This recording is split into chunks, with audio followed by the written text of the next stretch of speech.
Silence, then, a loud bang on the front door shattered the air. Jide and Hadora both froze. Another bang. Then a deep voice, "Hadora, open this door." Jide's blood turned to ice. He looked at her, and for the first time, he saw real fear in her eyes. The knocks became violent, shaking the door on its hinges. Jide turned to Hadora. "Who is that?" She didn't answer. She just grabbed his hand, her fingers cold and trembling. "Jide, please. Don't open it." But the knocking turned into heavy kicks. Whoever was outside was not going away. Jide's mind spun. He had two choices: run with Hadora or open the door and face the truth. The next kick sent the door flying open, and standing there, eyes blazing with rage, was a man holding a gun. Jide's entire world collapsed in an instant. The door swung open, and standing there, eyes blazing with rage, was a man holding a gun. Ekene. The name seemed to echo in Jide's mind like a distant memory, but he couldn't place it. What was he doing here? Hadora gasped beside him, her face pale. She gripped his arm with shaking hands. And for the first time, Jide felt fear gripping him from all sides. Ekene's eyes were fixed on Hadora. His expression was unreadable, but the weapon in his hand was unmistakable. It was real. This was not a threat.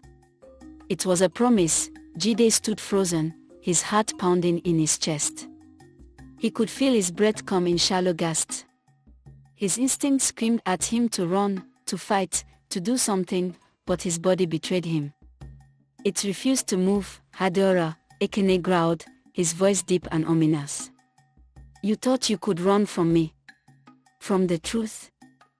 Hadora flinched, her back pressed against the bed as if she could make herself disappear into the walls. Her eyes darted from Jide to Ekene, and then back again. Ekene, please.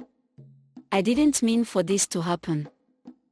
She faltered, unable to finish her sentence. Ekene's gaze never wavered. His grip on the gun tightened, but his voice was strangely calm. "You didn't mean for this to happen." He stepped forward, his boots echoing with each movement. "You think you can just disappear? Leave me behind? Do you have any idea what you've done, Hadora?" Jide's mind raced. Hadora had been hiding something dark. "But what's going on, Hadora?"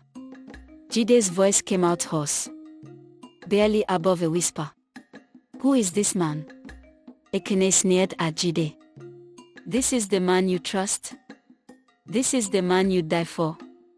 He pointed the gun toward Jide. "Do you even know who she really is?" Jide looked at Hadora, searching her eyes for an answer. But she only turned her head away, unable to meet his gaze. Ekene smirked, as if enjoying Jide's confusion. "I'll tell you who she is. She's Ogechi Maduka. The same woman who ruined everything, my life, my family's life. She's been running from me for years, and now you, Jide, are caught in her web. But don't worry. I'm here to fix it." Jide's mind reeled. Hadora. This wasn't the woman he'd married. He felt betrayed. Shattered, his trust obliterated in one crushing moment. Hadora. Hadora. His voice was barely a whisper. "What is this? What have you been hiding from me?" Hadora shook her head, tears brimming in her eyes. I didn't want you to find out like this. I didn't want you to be a part of this. But I didn't have a choice." Ekene stepped forward again, this time bringing the barrel of the gun closer to Jide's face. His eyes were filled with menace. "She didn't have a choice, did she? She's been running from me for years. You're just another pawn in her game."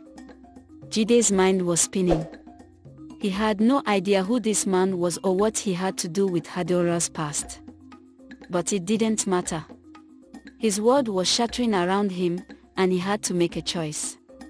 A choice that would determine everything. Hadora's voice broke through his thoughts.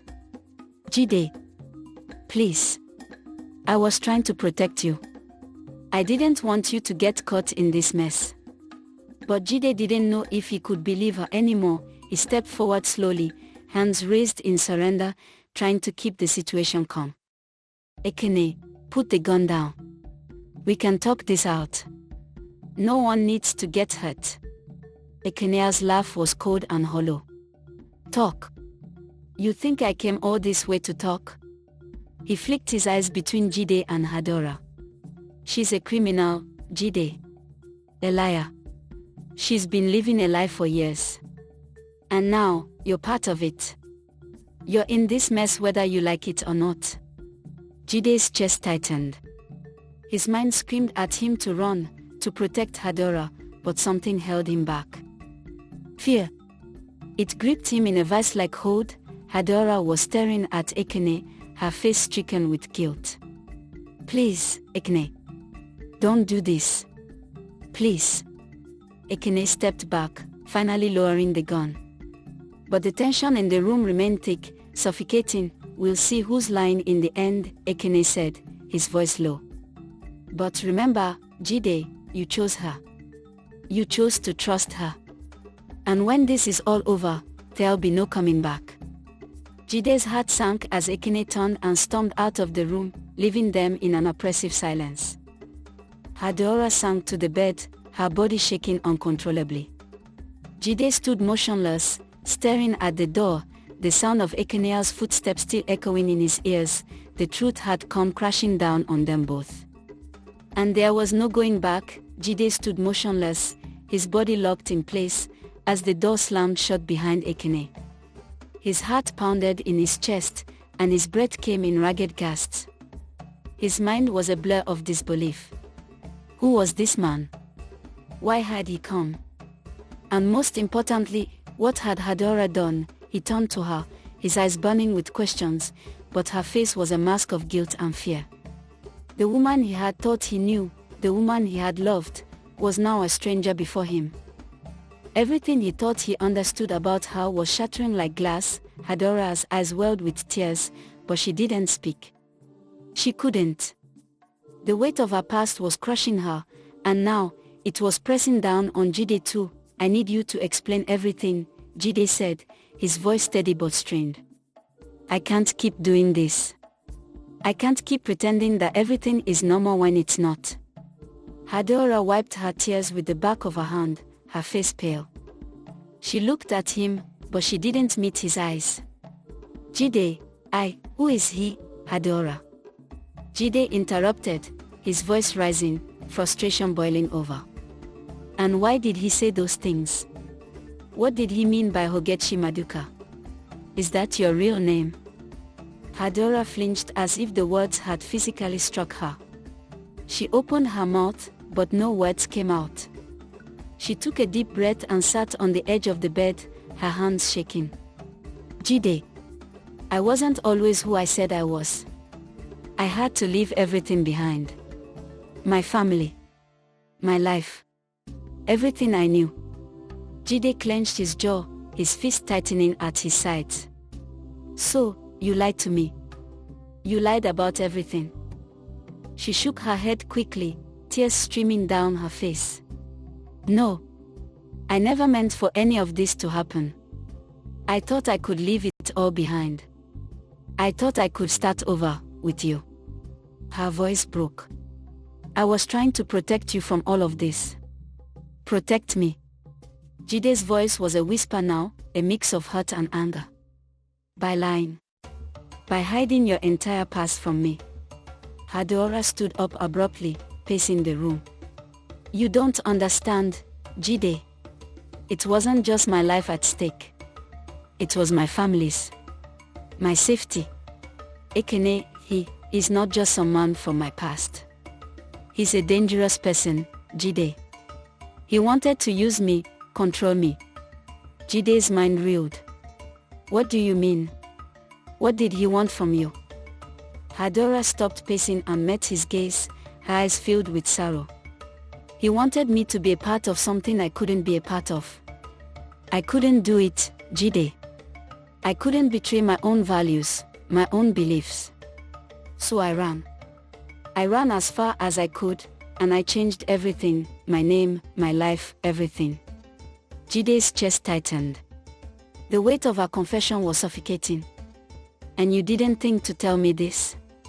You didn't think that I deserved to know who you really are? I never wanted you to get caught in this mess, she said, her voice barely audible. I never wanted you to be dragged into the danger I've been running from. I thought I could protect you by keeping you in the dark. I was wrong. I know I was wrong. Jide's breath caught in his throat. He wanted to yell, to scream at her for lying, for keeping him in the dark. But there was something in her eyes, a vulnerability, a rawness, that stopped him. He knew, deep down, that she had done this out of fear. But it didn't excuse the betrayal. Ekene, he said, you ruined his life. What does that mean? Jide asked, his voice cracking. Hadeora took a shaky breath, her eyes downcast. He's right. I was involved in something I shouldn't have been. I was part of a criminal syndicate. It was a mistake, Jide. I didn't know what I was getting into. But when I realized what they were really about, I tried to get out. I tried to leave, but it wasn't that simple. I had to disappear, to start fresh, and that's when I met you. Jide's mind was spinning. He took a step back, feeling as though the ground beneath him had vanished. You were involved in crime? And you never told me. I didn't want to, Hadora whispered, her voice breaking. I didn't want you to look at me like that. I didn't want you to see me as someone dirty. Someone broken. I wanted to be the woman you loved, the woman you thought I was. I thought I could outrun my past, but now, it's caught up with me. Jide shook his head in disbelief, his mind still struggling to process everything. So, Ekene is after you because of this? Because of your past? She nodded, her hands trembling. Yes. He won't stop until he gets what he wants. He's dangerous, Jide. And now, you're in danger too. I'm so sorry. I never wanted this to happen. Jide's stomach churned. He felt trapped, suffocated by the web of lies and deceit that Hadora had woven around him. His thoughts raced, trying to find a way out, but there seemed to be no escape. Not anymore. How do we stop this? Jide asked, his voice low and strained. Hadora wiped her eyes and stood up slowly. We can't run anymore. Ekene will find us no matter where we go. The only way to stop this is to face him. To stop hiding. Jide felt the weight of her words settle on his shoulders. There was no turning back now. They couldn't run from their past. They couldn't outrun Ekene. He looked at Hadora, his heart heavy with confusion and fear. Then we'll face him together. But as he said the words, a cold dread settled in his gut. He wasn't sure if they were ready for what was coming next. Jide's heart pounded in his chest as he stood by the window, staring into the darkened street below. The night had grown colder, and the air felt thick with dread. Hadora was sitting on the bed, her face pale, her hands trembling in her lap. The weight of their situation hung heavy in the room, each second stretching longer than the last. He glanced over his shoulder at her, watching as she nervously ran her fingers over the edges of the passport, the same passport that had started this whole mess. The one that had exposed her secret. The one that now tied their fates together in a way that felt irreversible. Hadora, Jide said softly, his voice tight with fear and frustration. What are we going to do? Ekenea's not going to stop. He's after us, after you, and he's not going to let go. She didn't answer immediately, her gaze distant, lost in thought. When she finally looked up, there was a flicker of determination in her eyes. But it wasn't enough to erase the fear. I know, she said, her voice barely above a whisper. I know he won't stop. But we can't just sit here and wait for him to come. We have to act. We need a plan. Jide clenched his fist, pacing across the room. A plan. Hadora, we don't even know where to begin. We don't know who else he's got in his pocket, who else he's using to get to us. We are just sitting ducks in this apartment. And the police? They can't help us. They'd never believe us. I know, she said again, her voice tight with emotion. I've been thinking about that too. But running isn't an option anymore. He'll find us no matter where we go. The only thing we can do is confront him. But we need to be smart about it. We need to be ready. Jide's mind raced, but nothing came to him. He felt like a cornered animal, thrashing around but finding no way out. How? How do we confront a man like Ekene? He's dangerous, Hadora. He's been in this game for longer than we can imagine. He's ruthless. He'll destroy us if we try to fight him. Hadora stood up slowly, moving to stand beside him by the window. She placed a hand gently on his arm. I don't want to fight him, Jide. Not in the way you're thinking. I want to end this. I want to put everything behind us, but I can't do it alone. We have to do it together. We need to find a way to turn the tables. We need to find his weakness. Jide turned to her, searching her face. For the first time since everything had started, he saw something different in her eyes. There was no more hiding, no more running. She was ready to face the storm head-on, and for a moment, Jide almost believed it was possible.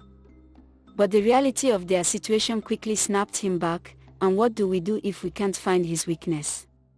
What if there's no way out? His voice shook with the weight of his fear. We will, Hadora said firmly, her voice steady, like a lifeline in the storm. We have to. I'm not going to let him destroy us. Jide took a deep breath, steadying himself. He knew there was no going back. They had crossed the point of no return when Ekene had shown up, demanding answers, threatening them with violence. There was no easy way out. The only way forward was through the fire. Suddenly, the sound of a car revving outside caught his attention. Jide's heart skipped a beat. He rushed to the window, pulling back the curtain slightly, his eyes scanning the street below. The darkness outside seemed endless, but in the far distance, he could just make out the silhouette of a black sedan parked at the curb. Hadora joined him at the window, her eyes widening as she saw it too. Do you think it's them? She asked, her voice shaking. I don't know, Jide muttered, his pulse racing. But it's too close to be a coincidence. They both fell silent, watching the car. Every second felt like an eternity. The streetlights cast long shadows across the road, but the car remained motionless, as though waiting for something, or someone. Jide took a deep breath. We can't stay here. Not anymore. We have to go. We need to make sure they don't find us. Adora's face paled even further. Where will we go, Jide? Where can we hide from Ekene? Jide's mind churned. They had no allies, no safe places left. Every option seemed like a dead end. But one thought rose above the rest, a flicker of an idea that could possibly work. There's a place. A safe house, he said, more to himself than to Hadora. It's not far from here. It's secluded. It's off the grid. If we can get there, we might be able to lay low for a while, get our heads straight, and figure out what to do next. Hadora looked at him, her eyes filled with a mixture of hope and fear. Are you sure it's safe? Jide nodded slowly. I know the owner. They are trustworthy. It's our best shot. Without another word, they both turned and grabbed their things. Jide's heart hammered in his chest as he moved swiftly around the room, collecting whatever they could take with them. His thoughts raced, but he focused on the one thing that mattered, getting out before Ekene, or whoever was in that car, found them. They slipped quietly out of the apartment, moving quickly through the hallway and down the stairs. The building felt eerily silent, as if the very walls were holding their breath. Jide kept his eyes on Hadora as they reached the door, a silent agreement passing between them. No more running. No more hiding. This time, they were fighting for their lives. As they stepped out onto the street, the black sedan was still parked across the way, the engine running quietly. Jide's stomach twisted with anxiety, but they had no choice but to keep moving. Every step felt like a gamble, but it was the only one they could make. They walked quickly, but not too quickly. No sudden moves. No sign of panic. But in the back of his mind, Jide couldn't shake the feeling that they were being watched. He glanced over his shoulder. There was no sign of movement, but that didn't ease the gnawing fear that someone, was waiting for them. Jide's heart hammered in his chest as they turned the corner, making their way down the quiet, narrow alley. The streets had grown quieter as the night deepened, but Jide couldn't shake the feeling that they were still being followed. Every shadow felt like a threat, every car that passed seemed too close for comfort. He couldn't afford to look back, he had to keep moving. Hadora was by his side, walking briskly, her breathing shallow. She kept her eyes on the ground, her face tense with fear. She wasn't saying anything, but Jide could feel her anxiety radiating from her. Just a little further, Jide muttered, more to reassure himself than to comfort her. Hadora nodded, but Jide could tell that she wasn't convinced. He wasn't convinced either. The black sedan they had seen earlier was still on his mind. And the more they walked, the more it felt like they were being herded into a corner. They reached the end of the alley and paused at the entrance to a narrow side street. The street was darker here, the streetlights few and far between, casting long, eerie shadows across the pavement. Jide looked around, scanning for any sign of danger. Do you think they are still following us? Hadora whispered, her voice barely audible.